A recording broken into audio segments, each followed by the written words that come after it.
ನೀವು ಒಂದು ಒಳ್ಳೆ ಫಿಸಿಕ್ನ ಮೇಂಟೈನ್ ಮಾಡಬೇಕಾ, ಆದರೆ ಜಿಮ್ಗೆ ಹೋಗೋಕ್ಕೆ ಕಾಸೇ ಇಲ್ವಾ, ಚಿಂತೆನೇ ಪಡಬೇಡಿ. ಈ 2 ಡಂಬಲ್ಸ್ನ ಇಟ್ಕೊಂಡು ಹೇಗೆ ವರ್ಕೌಟ್ ಮಾಡೋದಂತ ನಾನು ಮನೇಲಿ ಹೇಳ್ಕೊಡ್ತೀನಿ.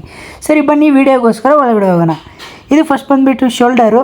ಫ್ರಂಟ್ ರೈಸ್ ಮಾಡೋಣ. ಫಸ್ಟ್ ಶೋಲ್ಡರಲ್ಲಿ ಯಾವಾಗಲೂ 3 ಸೆಟ್ಸ್ ಮಾಡ್ಕೊಳ್ಳಿ. 10 ರೆಪ್ಸಲ್ಲಿ 3 ಸೆಟ್ಸ್. ಮತ್ತು ಲ್ಯಾಟ್ರಲ್ ರೈಸ್ ಇದು ಕೂಡ ಅಷ್ಟೇ 3 ಸೆಟ್ಸು 10 ರೆಪ್ಸು. ಸರಿನಾ? ನಾನು ಬಿಗ್ನಿಂಗಲ್ಲಿ ಮನೆಯಲ್ಲೇ ಮಾಡ್ತಾಯಿದ್ದೆ ಎಲ್ಲ. ಸೊ ಮತ್ತೆ ಬಂದುಬಿಟ್ಟು ಇದು ಕೂಡ ಶೋಲ್ಡರು. ಇದು ಕೂಡ ಅಷ್ಟೇ 10 ರೆಪ್ಸ್ 3 ಸೆಟ್ ಮಾಡ್ಕೊಳ್ಳಿ. ಶೋಲ್ಡರ್ಗೆ ತುಂಬ ಯೂಸ್ಫುಲ್ ಆಗಿರುತ್ತೆ. ಫುಲ್ಲು ಮನೇಲಿ ಮಾಡೇ ನಾವು ಒಳ್ಳೆ ಫಿಸಿಕ್ನ ತರ್ಬೋದು. ಇವಾಗ ಬೈಸಪ್ಸಲ್ಲಿ ಬಂದುಬಿಟ್ಟು ನಿಮಗೆ ಡಂಬಲ್ಸ್ ಕಲ್ಲು.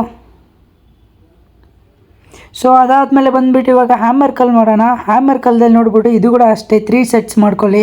ಒಂದು 12 ರೆಪ್ಸ್ ಮಾಡ್ಕೊಳ್ಳಿ, ಯಾಕಂದರೆ ತುಂಬ ಯೂಸ್ಫುಲ್ ಆಗಿರುತ್ತೆ ಬೈಸಪ್ಸ್ ಒಳಗಡೆ. ನೆಕ್ಸ್ಟ್ ಬಂದುಬಿಟ್ಟು ಬ್ಯಾಕಲ್ಲಿ ಕೂಡ ಅಷ್ಟೇ. ಇದು ಮನೆಯಲ್ಲಿ ಮಾಡೋಕ್ಕೆ ಸ್ವಲ್ಪ ಈಸಿಯಾಗಿರುತ್ತೆ. ಜಿಮ್ಮಲ್ಲಿ ಅಂದರೆ ಸ್ವಲ್ಪ ಡಿಫ್ರೆಂಟ್ ವರ್ಕೌಟ್ನ ಮಾಡ್ಬೋದು. ಆದರೆ ಇಲ್ಲಿ ಬಂದುಬಿಟ್ಟು ಇವಾಗ ಬ್ಯಾಕ್ ಆಯಿತು. ಸೊ ಇನ್ನೊಂದು ವೇರಿಯೇಷನ್ನು. ಇದು ಕೂಡ ಅಷ್ಟೇ ಬರೀ ಡಂಬಲ್ಸಲ್ಲಿ ಯಾವ ಥರ ಮಾಡಬೇಕಂತ ನಾನು ಹೇಳ್ಕೊಡ್ತಾ ಇರೋದು.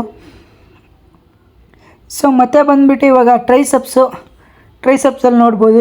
ಇದು ಕೂಡ ಅಷ್ಟೇ 3 ಸೆಟ್ಸ್ನ ಮಾಡ್ಕೊಳ್ಳಿ. 12 ರೆಪ್ಸು. ಟ್ರೈಸಪ್ಸ್ಗೆ ತುಂಬ ಯೂಸ್ಫುಲ್ ಆಗಿರುತ್ತೆ. ಪಂಪು ಮಸ್ತಾಗಿರುತ್ತೆ, ಚೆನ್ನಾಗಿರುತ್ತೆ.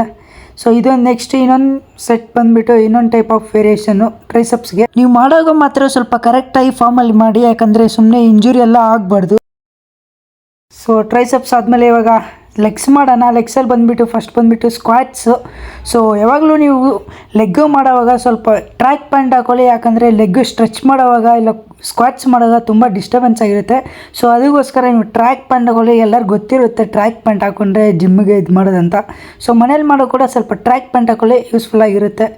ಸುಮೋ ಸ್ಕ್ವಾಟ್ಸ್ ಆಯಿತು. ಸುಮೋ ಸ್ಕ್ವಾಟ್ಸ್ ಆದಮೇಲೆ ಇವಾಗ ಲಂಚಸ್ಸು. ಸೊ ಲಂಚಸ್ ಕೂಡ ಮಾಡ್ಕೊಳ್ಳಿ. ನೀವು ಯಾವತ್ತು ಕೂಡ ಲೆಗ್ ವರ್ಕೌಟ್ನ ಮಿಸ್ ಮಾಡೋಕ್ಕೆ ಹೋಗ್ಬೇಡಿ, ಕಾಲು ನೋವು ಬರುತ್ತೆ ಅಂತ ಸುಮ್ಮನೆ ಎಲ್ಲ. ಸೊ ಇವಾಗ ಬಂದುಬಿಟ್ಟು ಚೆಸ್ಟಲ್ಲಿ ಬಂದುಬಿಟ್ಟು ಬಟರ್ಫ್ಲೈ ಥರ. ಸೊ ಚೆಸ್ಟಲ್ಲಿ ಇನ್ನೊಂದು ವೇರಿಯೇಷನು. ಎಲ್ಲ 3 ಸೆಟ್ಸ್ ಮಾಡ್ಕೊಳ್ಳಿ.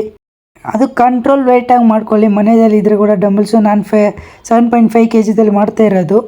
ಸೊ ಇವಾಗ ಚೆಸ್ಟ್ ಆಯಿತು. ಚೆಸ್ಟ್ ಆದಮೇಲೆ ಇವಾಗ ಇದೇ ಥರ ವೀಡಿಯೋಗೋಸ್ಕರ ನನ್ನ ಅಕೌಂಟ್ನ ಫಾಲೋ ಮಾಡಿ, ಯೂಟ್ಯೂಬ್ ಚಾನಲ್ನ ಸಬ್ಸ್ಕ್ರೈಬ್ ಮಾಡಿ.